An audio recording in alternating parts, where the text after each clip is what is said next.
So good afternoon, or maybe good morning for some of you, but I think it's more good afternoon.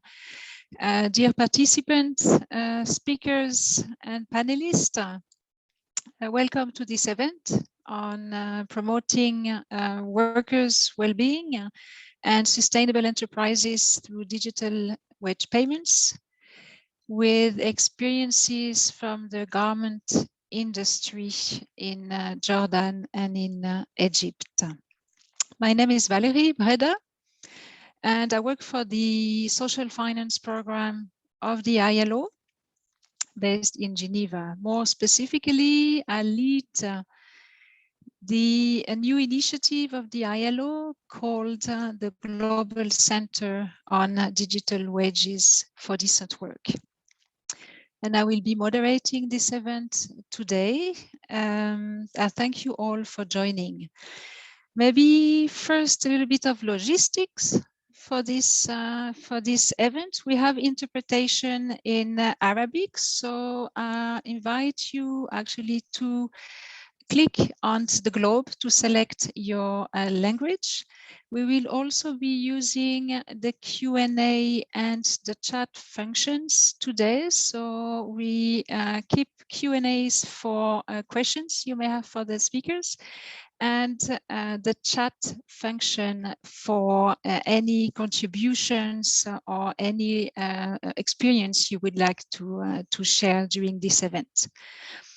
This event actually is part of a global learning exchange series on digital wage payments that the ILO and the Better Than Cash Alliance started a few years back, with the objective to better support and accelerate the transition to responsible digital wage payments. This session today is organized in close collaboration with our dear partners and colleagues from BSR and BetterWork. So a little bit of background for this event, or as a way of introduction, we all know that the digitization of payments has increased worldwide tremendously over the past few years, and the trend has been accelerated by the pandemic. It includes also the digitization of wage payments, meaning the payment of wages on bank accounts, on mobile money wallets, or prepaid cards. However, we also see that this trend of digitization of wage payments is not equal, right? And we can still see millions of women and men workers who are still receiving their wages in cash. There is a growing evidence that digital wage payments contribute to workers' empowerment, to financial inclusion, to sustainable enterprises, to a better respect of workers' rights, and that it creates benefits for the workers, for the enterprises, for the government, and for the overall ecosystem.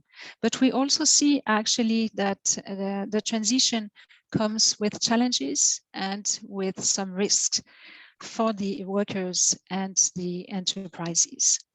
We have a few learning objectives for this event. And the three learning objectives, actually, the first one is more about identifying challenges that you are experiencing in supporting or in implementing the transition to digital wage payments. Second one is more about looking at the tools and instruments that and practices actually that exist to take different steps to minimize the risk for the workers and for the employers. And finally, the last objective is more about exploring actions that everyone can take to support responsible digital wages. We have an exciting panel for this event. You can see mostly from a panelist from our speakers, actually from our partners, BSR, and from BetterWork and from the Better Than Cash Alliance. And we will have a few panelists who will reflect after the presentations. I will introduce each speaker before they speak so that we don't lose too much time now, and also you don't forget. But before we dive into our topic today, I would like to quickly launch a poll actually to help us identify the challenges that you have observed, or the barriers actually that you have observed in the digitization of wage payments. So my colleague Joost will launch the poll, and I will invite you to click actually on three key barriers or challenges you have observed in the digitization of wage payments. And I give you maybe 30 seconds to do that. Thank you. I can see that you are all voting.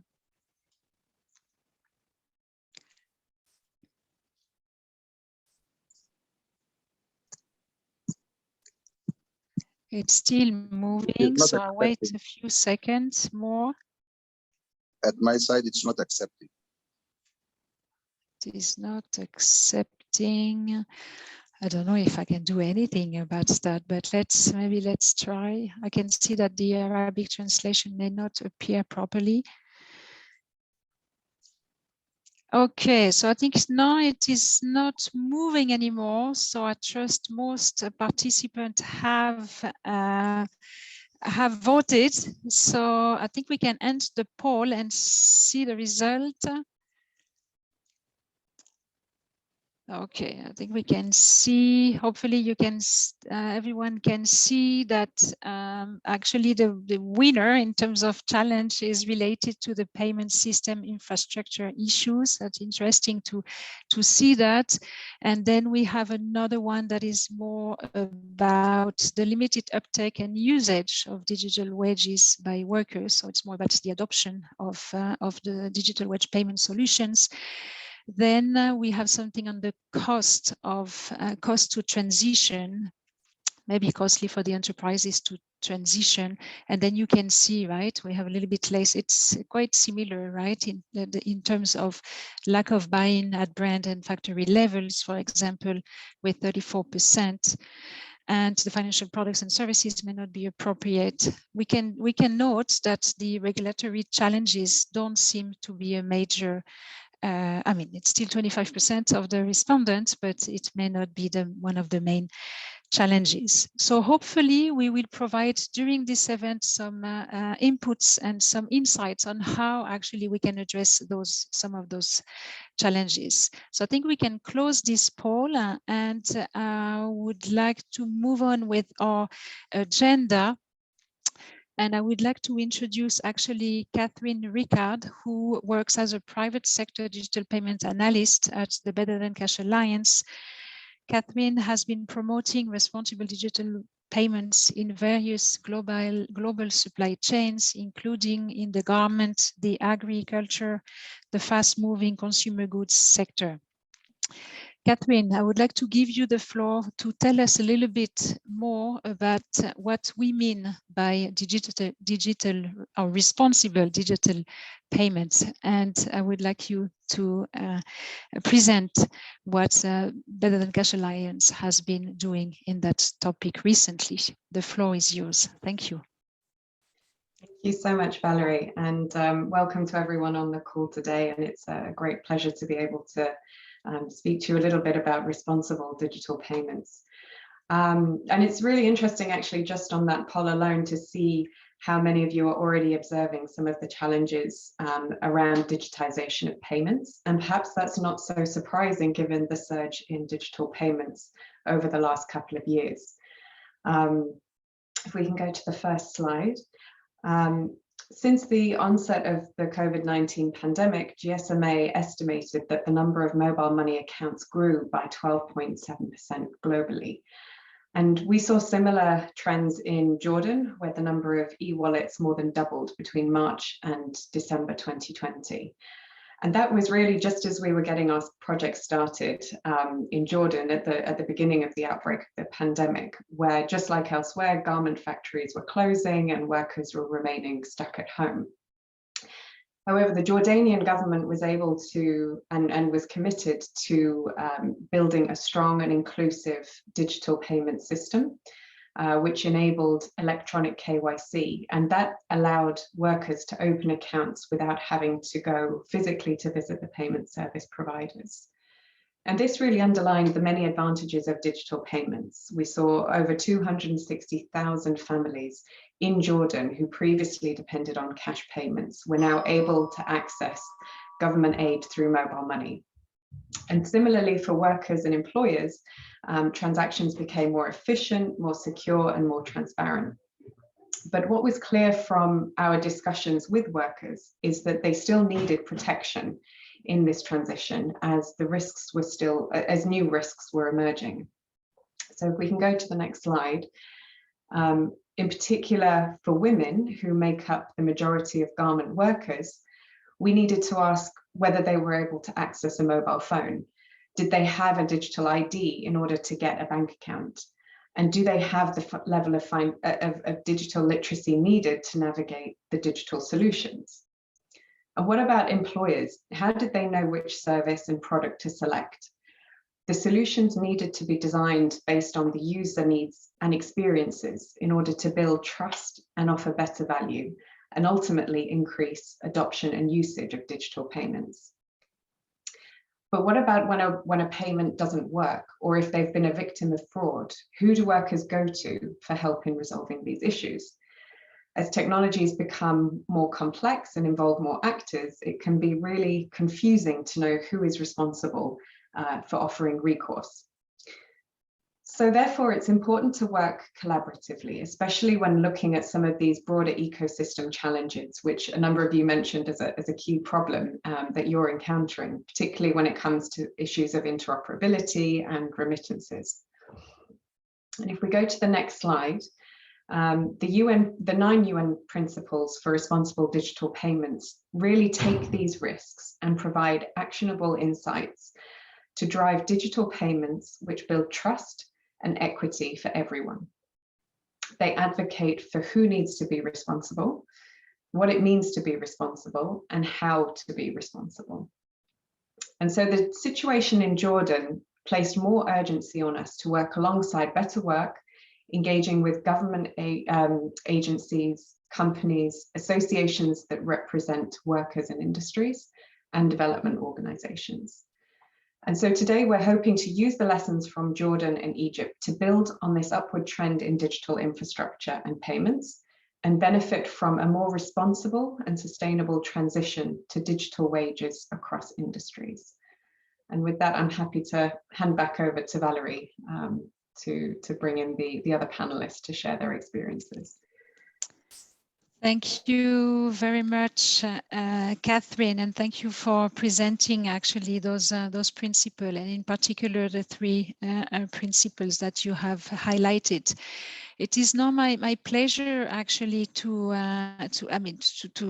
move on with the agenda and to see actually how some of those principles are put into practice to facilitate the digitization journey in the garment sector and in the 2 countries, Jordan and Egypt, with the final objective to reach a greater impact and scale. So it's my great pleasure to invite my colleague Tarek Abu Kaoud, who is the program manager of the BetterWork Jordan program. Tarek has been actually working with this program for many years, doing it, working with factories, brands, retailers, industry associations, workers, governments to improve working conditions and boost competitiveness of the garment industry in Jordan. We've been discussing actually for a couple of years now with Tarek on the potential actually of wage digitization for the garment workers. And Tarek has always been very supportive, but also very cautious on the transition, as the key point was really to make sure that the transition was responsible and that the transition doesn't hurt workers, but rather has a positive impact. So please, Tarek, I give you the floor, and we would be very excited to learn actually what is your experience in Jordan and how those principles that Catherine highlighted resonates with your experience in the garment industry. Please, the floor is yours. Thanks a lot, Valerie. It's such a great pleasure to be with all of you here. And again, it's a great pleasure also to collaborate and to re-emphasize the importance of collaboration between ILO and Better Than Cash Alliance and other actors in this domain. Before diving into the digital payment, it would be good to give the participants a little bit background on what's BetterWork as a program and what's the garment industry look like in Jordan. So could you please move on the first slide? So BetterWork Jordan is basically, it's an ILO program, and it's been functioning in Jordan since 2009. And the main target is the exporting garment factories to the United States. And we have, the main objective is to promote decent working condition in the garment industry through social partner. And when we are talking about social partner, we are talking about worker representatives, employer representatives, government of Jordan, and buyers, among other actors as well. It's worth to mention that the program itself in Jordan, it's mandatory. So we have this kind of relationship between us and the sector through the free trade agreement with the United States to be in each and every garment factory exporting to the United States. Next slide, please. The industry, the garment industry itself, it's around 91 factories in total. The average size of each factory around 700 workers. If you look at the map of Jordan, the industry, you can find the factories in different governorate, different cities, but it's majorly dominant, or they are located in three main industrial zones, which is Irbid, Dalail, and Sahab, and those are concentrated in the northern area. Next slide, please. I think what's the unique characteristic of the garment industry in Jordan is the demography of the workforce themselves. As you can see in the chart, you can find that the migrant workers, they are representing the majority of the workforce in the industry. You can see that the Bangladeshi workers, they are representing around 45% from the workforce, Jordanian 24%, Indian 14%, 9% are from Sri Lanka, followed by Diwali and some of people from Myanmar. So it's a diverse industry when it comes to nationality, but also we have to acknowledge garment industry globally is dominant by female, and this is not different in Jordan. You can see that 74% from the workforce in the garment industry are female as well. Next slide, please. I think the issue always is the why we are engaging in this intervention, why we need to talk about digital payments. I think each stakeholder, they have their own views, but for us as an ILO, through the BetterWork program itself, we found that there is a gap in financial education, and that reflects on the workers' well-being, mental health, spending and saving pattern. Migration is very complex relationship, and the complex relationship between employers and the workers, because the relationship between employers and workers goes beyond the 8 working hours or regular working hours. I think that's where that you can see that it's very complex relationship between workers and their employers. People migrate for several reasons, but one of the main reasons is to save money or to enhance their living condition by providing better income. But what we have found that many occasions that the workers, they did not have a proper plan, or did not have proper understanding what are the consequences of migration, and what their plan with their families in the home countries. And that causes a lot of challenging situation for migrant workers, generally speaking, and also as well as local workers. Next slide. So the intervention itself, when we worked with our colleagues in Better Than Cash Alliance, what our main objective is to have a transparent process of paying wages to the workers. And that should be done in close collaboration with different actors. So we did not see it as a one-on-one relationship our enterprise level relationship. We have been working with our colleagues, Better Than Cash Alliance, in the sectoral level. So we have been working with the trade union, representing the workers. We have been working with the Ministry of Labor, and we have been working with employers. So to make sure that any decision being made toward digital payment, it's transparent and in favor of the workers and in protecting his or her right without creating an extra burden on them. So for current situation, or what we've been observing, that, or the trend was, workers, they are receiving their salary in cash. And we know that cash is a risk for the employer and the workers. But it's become a practice. Then some factory transfer into using ATM machine. So there are different trends, but with each trend, as an ILO, we've been working with stakeholders to evaluate the situation and to see the pros and cons, and to work together in order to find a ways to be supporting the workers in general. Next slide. Through our engagement with our colleagues in Better Than Cash Alliance, we have observed some issues around digital payments in the garment industry in Jordan, generally speaking. The literacy level among the workers, it's challenge. Though they are using the smartphone, but many of them, they are not reading or writing. Even the people who can read and write, they cannot speak the language of the country itself. So most of the applications that we have found, or they have been introduced by the service provider in Jordan, either in Arabic and English, but it's not provided by other workers' languages, whether that Hindi, Bangladeshi, Nepali, or Sinhalese. The infrastructure of digital payment, I think it could be strong in the capital or the main city. But when we go outside the main city, nearby to the industrial zone, I think there are some kind of room of improvement in enhancing the infrastructure of digital wages.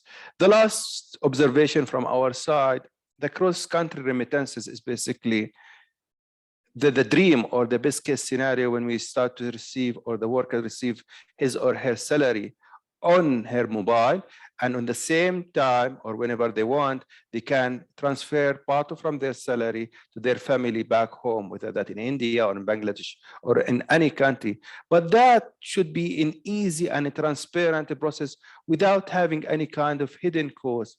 And I think this is also where we are working together as with a social partner, where we can make sure that the whole process is transparent, understandable for workers, and to trust it. Next slide.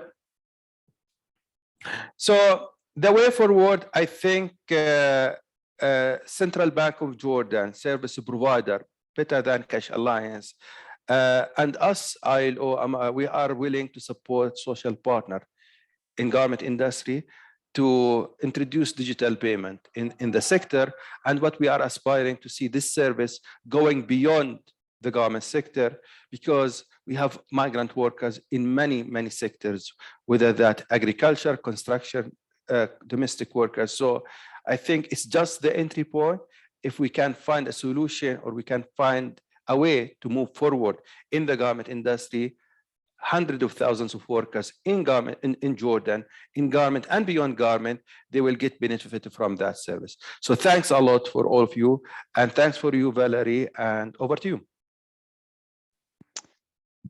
Thank you very much, Tarek, for your presentation and for sharing your experience in working on that topic in Jordan. I think it's clear that there is a need for collaboration between the different stakeholders. From your presentation, it's also very needed to have a transparent process. I think you have said that many times, actually. We know that digital wages or digital payments bring transparency, but I like the point that you make, right, is that the transition and the process needs to be also transparent for all parties.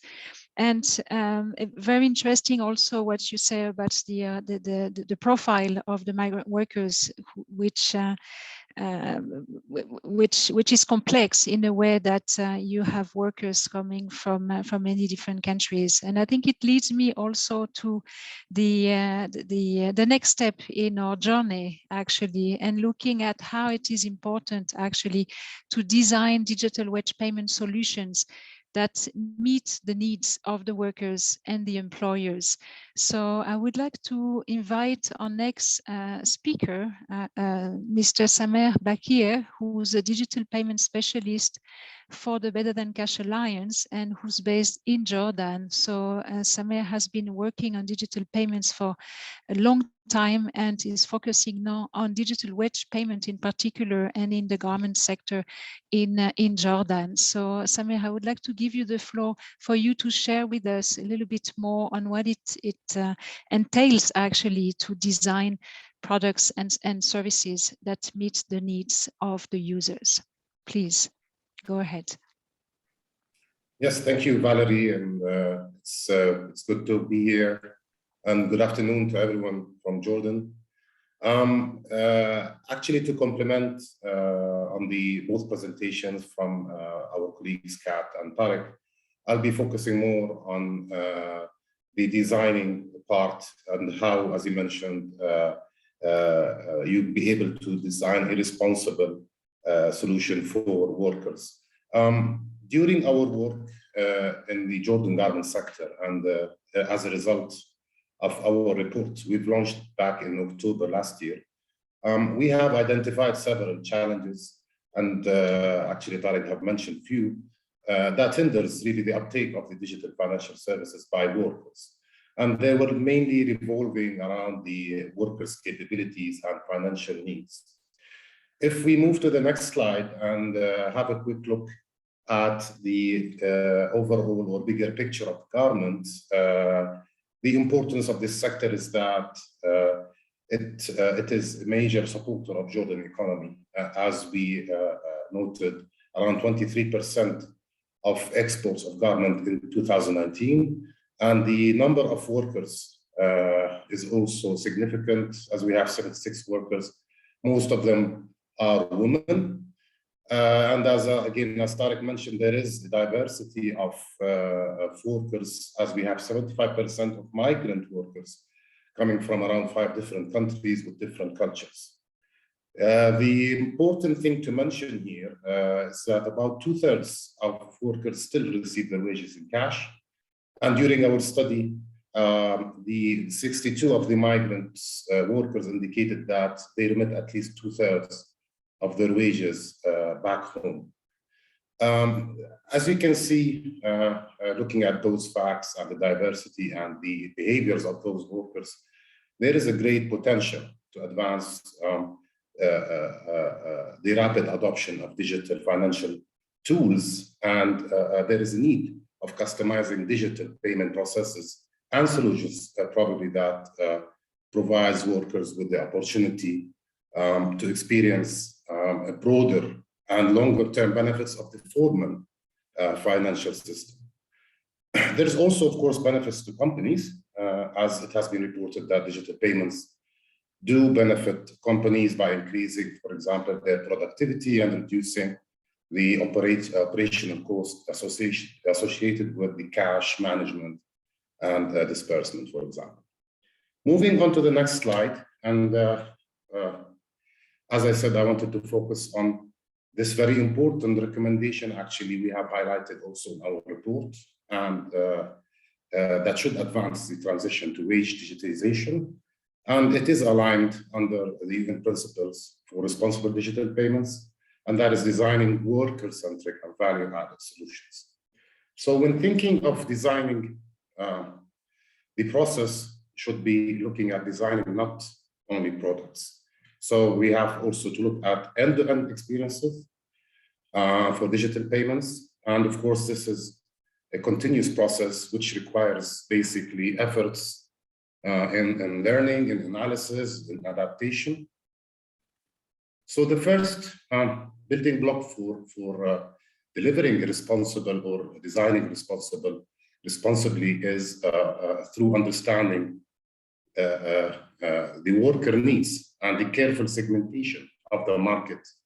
And this can be done by companies, FSPs, and international organizations. And this is, as I just mentioned in the first slide, this is exactly what the report showed on the behaviors of each worker and on the user's lifestyle and financial lifestyle. So our research has provided insights into these user journeys for both Jordanians and migrants, because they are different basically. For example, we've seen migrants predominantly spend most of their wages and send it back home. Also, there's examples like the differences in the digital experiences of men and women, which also may impact the extent to which they would be comfortable with digital wages. For example, some women we've surveyed lacked access to any kind of mobile phone. Some had neither a bank account, an e-wallet. Also, there are some mobility restrictions for women in accessing off-site ATMs, especially after working hours. So after understanding the worker needs and the financial behaviors, stakeholders really need to collaborate. And as Tariq said, and as everyone knows, that everyone needs to work together from the ecosystem in building products and value-added solutions and end-to-end experiences. So financial service providers in this case would benefit from collaborating with companies in the garment sector and the workers' union, for example, to ensure the concerns and desires of workers will inform the design process. One service offering to think of in this specific context, for example, is facilitating a digital international remittance, since we have seen from the study that most of the migrant workers are remitting back home. So facilitating this feature on the mobile app, for example, is beneficial. Maybe also PSPs would need to think about having a multi-language interface to serve different nationalities, and perhaps maybe a voice assistance feature to serve the illiterate workers. Also, it's important that PSPs will work or need to work with other actors in the ecosystem to develop the processes and the pricing structures to create the interoperability across e-wallets and like agents, merchant networks. It's also important to offer continuous digital financial literacy campaigns for both workers and companies. So if we look at the last building block for a successful design, it should be the continuous learning and iteration. For example, by co-creating the digital payment experience directly with users, bringing the users' voices into the design process, and then the need to learn and adapt the changes as we go. If we move to the final slide, please. Here, I just wanted to share the key learning, which we highlighted, and the importance of having the collaborative efforts from all stakeholders. And you can see in front of you live example on how different stakeholders in Jordan ecosystem are coming together and commit each to his role and responsibilities on delivering responsible digital wages and in order to scale it to other sectors and probably beyond Jordan as well. Thank you.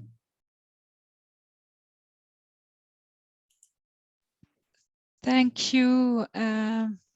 Thank you, Samer, for the presentation. I think this was really great, and it's. I mean, we can really see that to ensure that the transition works for the benefits of the workers, we really need to. I mean, there is a need to engage and all stakeholders, right? It takes engagement from the financial service providers, of course, but also the companies and different people within the companies, I would say, and also the workers So I think it is key, and I liked the commitments you have shared at the end, right? It's the whole ecosystem that is supporting this transition, not only the factories that are concerned, but also the industry associations, the different government institutions. Great. So I think we have learned a lot about Jordan, and I would like us to move on to Egypt. And we have invited Ella Moffat and Amani Shalabi from BSR, and in particular BSR HerProject, to share a little bit more what they have been doing and what you have been doing actually in the garment sector in Egypt. I know we know that BSR has been working on that topic for many years now and has been successful in different countries actually to take that transition forward. So we really look forward to your experience in Egypt, and in particular on how you have prioritized women in the process. So I'm inviting you to speak, and the floor is yours. Thank you very much. Great. Thank you, Valerie, and good afternoon, everyone. It's a real pleasure to share our experience of gender responsive wage digitization in Egypt. And if you could go to the next slide, please.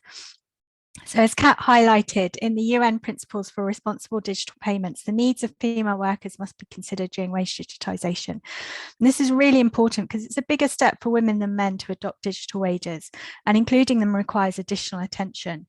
Now, of course, we recognize that not all women are the same. Age, marital status, education, and other factors need to be considered. However, it is vital to address the following points. So first of all, access. Women are less likely than men to have the resources needed to open and use accounts, as Samir said as well in Jordan. So in Egypt, there's a 10 percentage point gender gap in financial account ownership. Only 27% of women are banked compared to 37% of men, which is also low. Women are more likely to have feature phones rather than smartphones, and their SIM cards are more likely to be registered in someone else's name, which means it's harder for them to access smart wallets, for example, which would be a very useful product for them. Financial capability is really important. Even if women have access, they have less experience and confidence than men using digital financial services or technology, may be worried about or lack trust in digital products. Usage. So even if women know how to use financial products and services, they might not have time to do that. A World Bank study in Egypt, 91% of women said that they perform unpaid household activities, cooking, cleaning, washing, childcare, compared to 26% of men. That's a huge difference. So as a result, even going to the ATM to withdraw salary only adds to their time burden. And so they might hand over usage of the account to their husband or a family member, or simply feel that cash is more convenient. And control. Traditional gender role expectations for women can really restrict their ability to access and take control of their finances and accounts. And men are likely to have the final say in how household income is spent. So therefore, it's really important to identify and address the barriers for women to be able to adopt and benefit from digital wages, and avoid any unintended consequences of wage digitization that may lead to harm. Next slide, please. So in Egypt, the majority of the 1 million+ garment workers, of whom around 50% are female, are unbanked and paid in cash. And so wage digitization represents a real opportunity to increase both efficiency in the supply chain and increase financial inclusion for workers, especially for women. And so we've been working with MasterCard, with Levi's, with CIB Bank and the Centre for Development Services since 2019 to pilot gender responsive wage digitization among workers at Lotus Garments Group, which is a clothing manufacturer in Port Said. And through the partnership, managers receive guidance and advice on planning and digitizing their payroll. Male and female employees receive gender sensitive training, including on the technical aspects of how to use their new payroll accounts and associated financial services, as well as lessons around financial planning, budgeting, savings, and discussing finances with their families, which are designed to help them to manage and control their money, build independence and financial resilience in the process. And so this has led to benefits for both business and workers. So at Lotus, over 8,700 workers are now being paid into accounts, and payroll efficiency has increased significantly. Payroll admin reduced by 42%, and over 3 minutes production time per worker was saved on payday, which makes this a sustainable endeavour. It's going to continue. There was also an increased acceptance of payroll accounts by women and men from 25% at the start of the program to 96% at the end of the program. That's a huge increase. And actually, this was one of the biggest barriers for scaling wage digitization at Lotus, especially for women. We also found that men and women started using a range of different financial products and services, including smart wallets and savings accounts, which was also really important, building their confidence around using all of these. They also increased their financial health and resilience too. 1 in 5 female workers started saving each month, which is really important. And they told us there was reported a 10 percentage point increase in confidence to manage expected and unexpected expenses. Really important if we consider what we're all been through and going through at the moment and the importance of financial resilience. And so now I'm going to hand over to Amani, who is going to share some of the stories from workers around this. So next slide for Amani. Yes, thanks, Ella. Good afternoon, everyone from Egypt. Actually, I have been leading the HerProject project in Egypt for 3 years as a part of CBS implementing team, working closely with garment workers and meeting many of them to collect their feedback on the project and collect their stories, especially stories from female workers, because as Ella mentioned, it takes longer for women to step forward. So I'd like to share with you some of these stories and experiences to get a sense of the project's impact for workers. As you see, this is Marwa, a garment worker. She spoke about the benefits she found after opening the payroll account and how helpful the financial knowledge she gained from the HerFinance training was during the COVID-19 time. In this regard, we found that 73% of female workers in the inline survey believe having the bank account during the crisis time made a difference for them. We met another female worker called Amal. She mentioned that after following her participation in HerFinance training, she learned how to use her payroll account actively and not to cash out all her salary on payday. She already started to leave a portion of her salary in the account, whether for saving or purchasing with her debit card. We also met Jihan. She spoke about starting to get access and use more financial services and products such as a saving account and digital wallet. On this point, we found a 26% point increase in women opening saving account after HerFinance training. So it's a quick overview of what we heard from workers, and it can be concluded that digital wages, when combined with financial literacy training, enable both male and female workers to better manage finances and build their financial resilience. Also, financial inclusion could support in enhancing the lives of less fortunate groups and better women empowerment for sure. So thanks for giving me this opportunity to share with you the workers' experience, and back to you, Valerie. Thank you very much, Amani and Ella. It was great to hear your experience, and I hope you can now see me. I had some trouble with my camera. I think technology is beating us, me in particular, but hopefully this is resolved now. So I think it was great to hear this experience in Egypt, in the garment factories, and see how the fact of really designing a solution and a product that meets the needs of the women workers led to many positive impacts for not only for the women workers in terms of adopting digital wages, but also using other financial services. And this is something that very often is a challenge, but also clear benefits for the enterprises also. So thank you very much for sharing those experiences. Now, I think it's time to move actually to our discussion part of this event. I think there is a lot to digest and a lot of lessons and practices that have been seen in Jordan and Egypt. We have a number of questions already posted. We are trying to not analyze them, but select the ones that we could address. But before that, I would like to invite actually Dr. Khaled Abdel Azim, the Executive Director of the Federation of Egyptian Industries, for him to share a little bit the views of to share a bit the experience in Egypt, also actually the experience of enterprises actually in digitizing. And I would like to actually ask Dr. Khaled to reflect a little bit how these experiences and those principles that we have heard resonate from an employer's perspective. And also, if you could tell us also a little bit more about what you see as challenges to in maybe smaller enterprises or micro enterprises, or in the informal sector in particular. And I think it would provide some answers to one of the questions we have. So Dr. Khaled, the floor is yours. Please. Thank you very much. I would like to extend my appreciation to the previous speakers who have presented valuable information about the concept at large and case studies from Jordan and Egypt.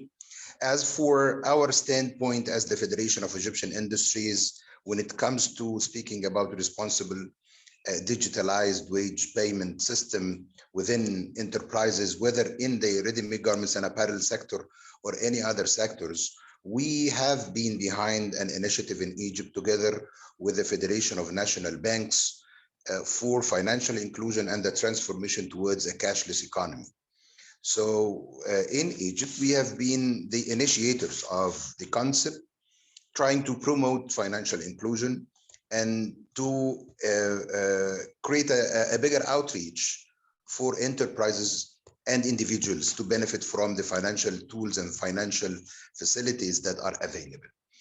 Yet, when we speak about digitalized responsible wage payment systems in the apparel, ready-made garments and apparel sector, I can say the following.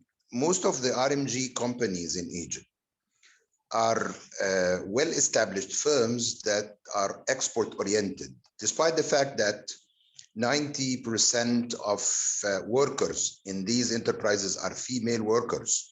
Yet these companies have recognized international labor standards and have worked heavily on including most of these standards at workplace to create a decent workplace. These are requirements not only from our side as a federation, which represents the voice of employers within the context of the ILO in Egypt, but as exporters, they are exporting. And one of the requirements of the buyers worldwide and trademarks worldwide that are imposed upon these factories is to respect international labor standards. So there is a voluntarily approach and there is a compulsory approach as well. Yet, small and micro enterprises who may have a level of informality, may have difficulties in getting into the world of digital payment for payrolls and workers, despite the fact that this helps companies to reduce cost. The cost of admin wages for those who work on payrolls, so part of the HR and part of the accounting team, at least two officers will be, the salaries of two officers will be deducted. But those small and micro enterprises who have a level of informality are themselves not bankable. So being non-bankable enterprises will never allow them to get incorporated within such a system.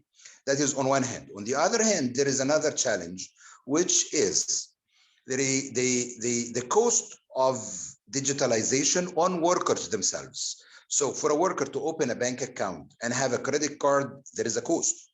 And for the worker to have to withdraw from his or her account, each time she or he withdraws from the account, there is another cost that varies from one bank to another, starting by zero value up to 20 Egyptian pounds each time they withdraw. So this in itself is a deduction from the salary, which creates a little bit some sort of hesitation from people that are almost up to the minimum wage level or above the minimum wage a little bit, to bear that cost. If we want to encourage them, if we want to encourage companies, informal firms, we have to give them some incentives. If we want to encourage individuals, we have to, for financial inclusion purposes, we have to exempt them from these withdrawal fees, particularly if we speak about female labor-intensive industries. And banks can benefit from other services that they are marketing for. We have already linked them to the banking system, so banks can have other benefits from them, but not necessarily through cash.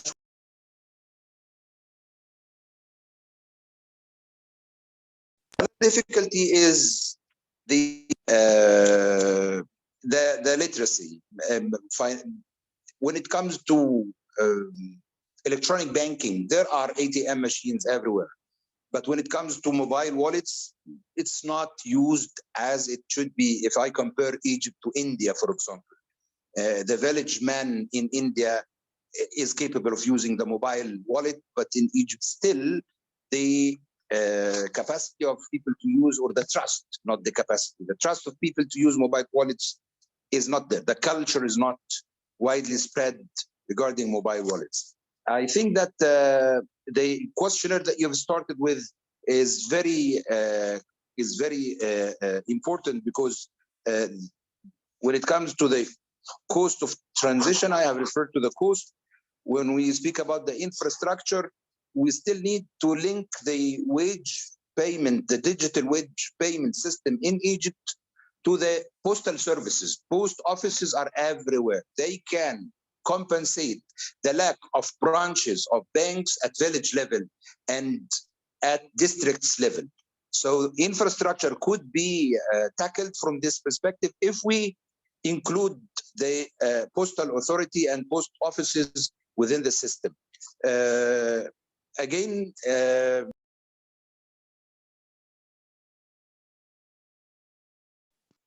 we cannot hear you, Dr. Khaled. You're on mute. You're on mute, Dr. Khaled.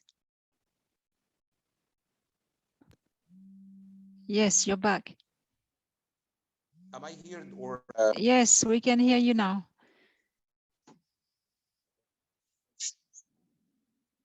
Hello? Yes, you're back.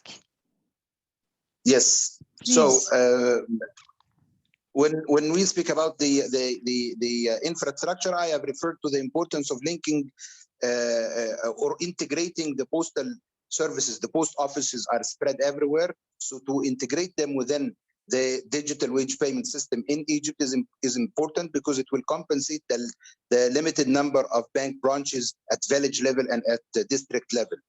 There is a need for an awareness raising among individuals working in these factories and among small and micro enterprises, which were ready to play a role in if needed. Thank you very much. Thank you very much, Dr. Khaled, for for sharing your views actually from an employer's perspective. And it's great that the Federation of Egyptian Industries is also involved in this topic and is promoting the digitization of the economy. We still have some questions that are open. And for our speakers, I have a question from Rupal, actually, which is asking, can you share your experience in discussing digital wage payments with workers' union or collectives? How was their response to this? Further, are there insights from contractors and subcontractors and their incentives to digital wage payments? I was wondering if one of our speakers would like to answer that. I don't know, Tarek, maybe you have some insights to give us on how you involved the unions in Jordan? Yeah, sure, definitely. 2019, social partner, they have signed a collective bargaining agreement, employers and the trade union, and sectorial one covering all the factories and the workers in the sector.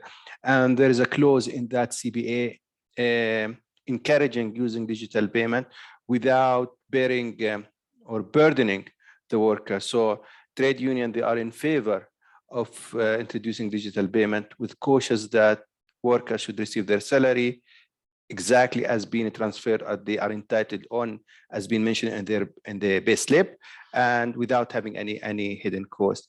I think we have observed many factories in Jordan introducing digital payment in different ways. Some of them, they are installing ATM machine inside the premises itself. Some of them, they are providing mobile ATM machine. So this is our observation. When it comes direct exporting factories and subcontracting factories, our general observation in BetterWork as an ILO, I think mostly the factories are identified in the global supply chain.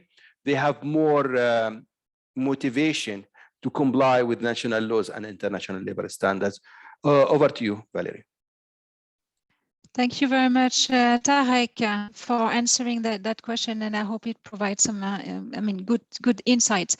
We have another question actually from Alex Walker, who's interested in knowing more on how to tackle this lack of consumer uptake, and is also asking, are there user problems we can't address yet, and is it tech or regulatory or cultural problem? And to provide some insight to answer this question, I would like to invite actually one of our participants from the Alliance for Financial Inclusion, Mr. Giyas Mohammed, who's the policy manager on digital financial services, and who I hope could share with us actually how he has worked with policymakers to address some of the challenges that we see, and in particular challenges on related to interoperability. Mr. Mohammed Giyas, are you with us? Would you want to take this question? Please. Thank you. Thank you so much. I hope you can hear me clearly. Yes. Great. Maybe before I go into the details, specifically responding to Alex Walker's question, I think in my personal opinion, this is a mix of tech, regulatory, and cultural program altogether, a problem altogether. So oftentimes use cases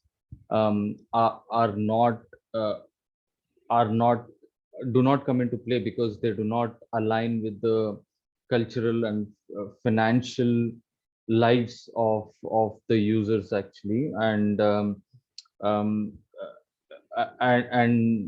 tech has evolved over the years, but it still remains one of the issues, and I'll talk about the regulatory aspects currently.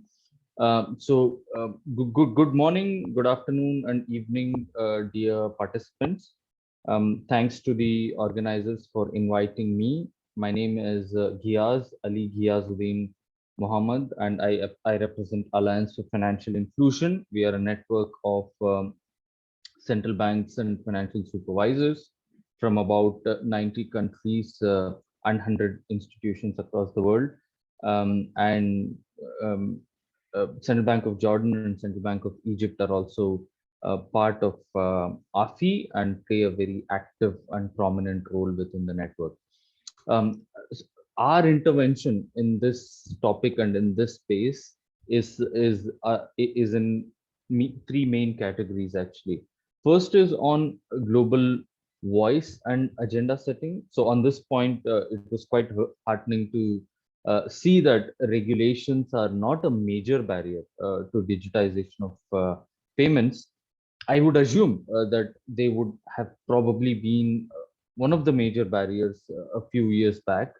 So that's why what we did as AFI was to convene global and regional high-level roundtables where we invite governors, deputy governors, private sector leaders, and international organizations to discuss emerging and relevant issues related to financial inclusion and digital payments. So this is again it's what we've seen is in order to move the needle, right?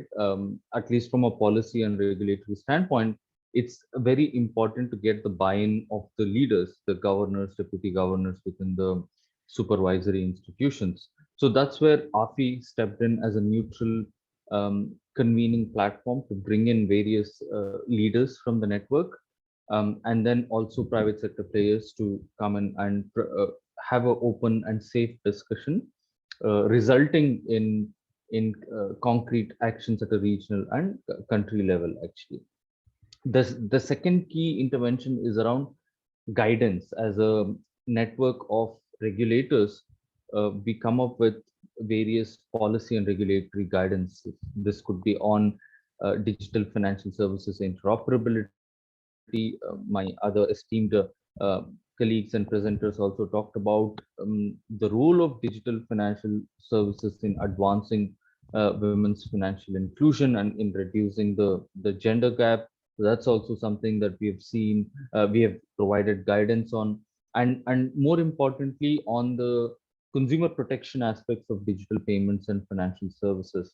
Again, this is very important to ensure trust and credibility in digital payments and drive the uptake and usage of digital financial services. Again, circling back to the point that Alex talked about, in terms of one of the key reasons for the low uptake is actual and perceived risk associated with digital payments that lead to um, re- uh, reduction in the uptake, actually. So that's where policy and regulatory interventions are also necessary.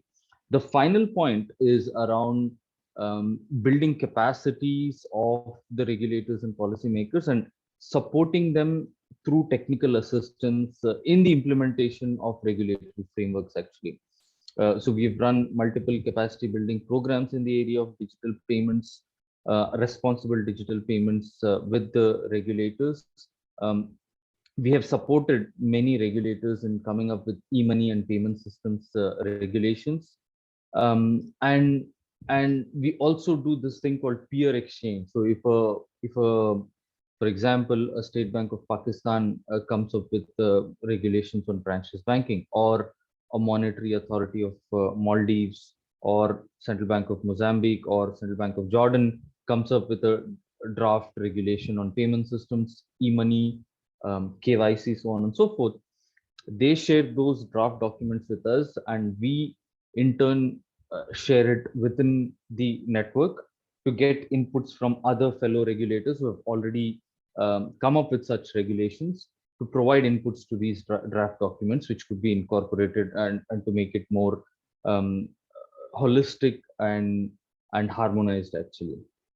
Final and one of the most important initiatives that we undertake is around public-private dialogue, actually. So we convene technical and leadership level public-private dialogues on pressing issues related to responsible payments. And again, one of the speakers talked about cross-border remittances. Again, if you look at the main remittance receiving countries, they form a significant proportion of the GDP. Having enabling regulations, harmonized regulations on cross-border remittances is really very important. And there are many barriers. It could be around AML and CFT. It could be around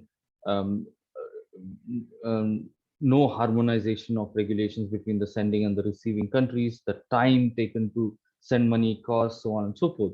And regulators could play a key role in addressing these pain points, actually. So we convene public-private dialogues on various such issues.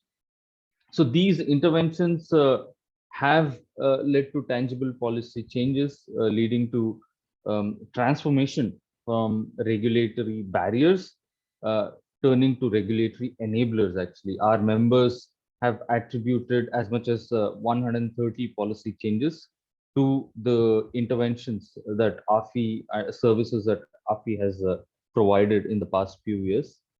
I think there's a lot to do, but I think we are indeed witnessing a proactive and active role that regulators are playing in creating a enabling financial inclusion and responsible payments ecosystem.